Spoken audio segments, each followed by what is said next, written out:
অনেক চড়াই উতরাই পেরিয়ে আজকে এই বাংলাদেশে আমরা 7ই নভেম্বর জাতীয় বিপ্লব ও সংহতি দিবস পালন করছি।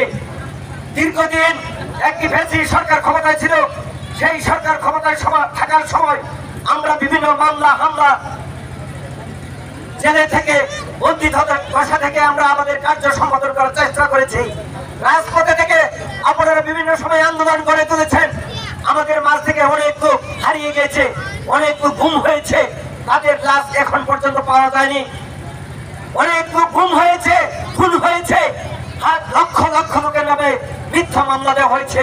প্রিয় ভাইয়েরা, 1975 সালের আজকের এই 7ই নভেম্বর 1975 সালের শহীদ রাষ্ট্রপতি জিয়াউর রহমান উনি যখন ক্যান্টনমেন্টে বন্দী দশা ছিলেন, যখন বাংলাদেশের স্বাধীনতা ও সার্বভৌমত্ব হুমকির মুখে পড়েছিল, ঠিক সেই মুহূর্তে সিপাহী এবং জনতা মিলে ক্যান্টনমেন্টের বন্দী দশা থেকে শহীদ রাষ্ট্রপতি জিয়াউর রহমানকে মুক্ত করেছিলেন।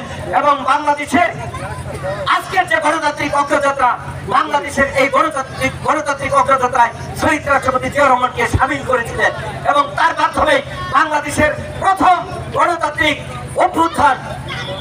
অভ্যুত্থান অনুষ্ঠিত হয় এবং গণতান্ত্রিক যাত্রা শুরু হয়।